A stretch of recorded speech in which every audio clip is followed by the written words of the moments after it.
Genèse, chapitre 44. Joseph teste ses frères.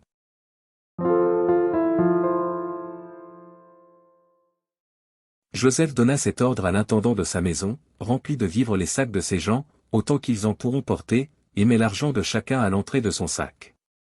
Tu mettras aussi ma coupe, la coupe d'argent, à l'entrée du sac du plus jeune, avec l'argent de son blé. L'intendant fit ce que Joseph lui avait ordonné. Le matin, dès qu'il fit jour, on renvoya ses gens avec leur âne. Ils étaient sortis de la ville, et ils n'en étaient guère éloignés, lorsque Joseph dit à son intendant, « Lève-toi, poursuis ces gens, et, quand tu les auras atteints, tu leur diras, pourquoi avez-vous rendu le mal pour le bien? N'avez-vous pas la coupe dans laquelle boit mon Seigneur, et dont il se sert pour deviner? Vous avez mal fait d'agir ainsi. » L'intendant les atteignit, et leur dit ces mêmes paroles. Ils lui répondirent, « Pourquoi mon Seigneur parle-t-il de la sorte? Dieu préserve tes serviteurs d'avoir commis une telle action. Voici, nous t'avons rapporté du pays de Canaan l'argent que nous avons trouvé à l'entrée de nos sacs, comment aurions-nous dérobé de l'argent ou de l'or dans la maison de ton Seigneur? Que celui de tes serviteurs sur qui se trouvera la coupe meure, et que nous soyons nous-mêmes esclaves de mon Seigneur. Il dit, qu'il en soit donc selon vos paroles. Celui sur qui se trouvera la coupe sera mon esclave, et vous, vous serez innocents. Aussitôt, chacun descendit son sac à terre, et chacun ouvrit son sac. L'intendant les fouilla, commençant par le plus âgé et finissant par le plus jeune, et la coupe fut trouvée dans le sac de Benjamin. Ils déchirèrent leurs vêtements, chacun rechargea son âne, et ils retournèrent à la ville. Judas et ses frères arrivèrent à la maison de Joseph, où il était encore, et ils se prosternèrent en terre devant lui. Joseph leur dit, « Quelle action avez-vous faite? Ne savez-vous pas qu'un homme comme moi a le pouvoir de deviner? » Judas répondit, « Que dirons-nous à mon Seigneur? Comment parlerons-nous? Comment nous justifierons-nous? Dieu a trouvé l'iniquité de tes serviteurs.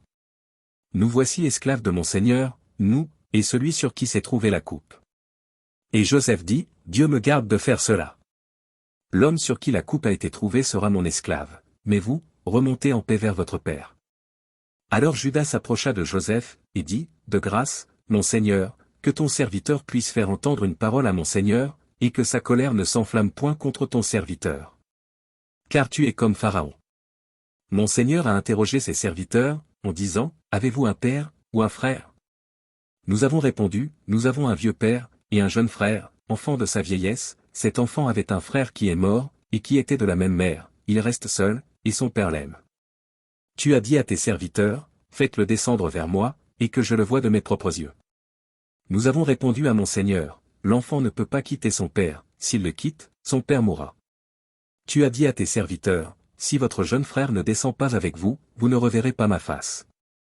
Lorsque nous sommes remontés auprès de ton serviteur, mon père, nous lui avons rapporté les paroles de mon Seigneur. Notre père a dit, retournez, achetez-nous un peu de vivres.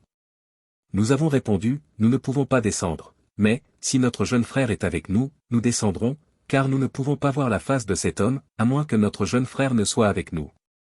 Ton serviteur, notre père, nous a dit, vous savez que ma femme m'a enfanté 2 fils. L'un étant sorti de chez moi, je pense qu'il a été sans doute déchiré, car je ne l'ai pas revu jusqu'à présent.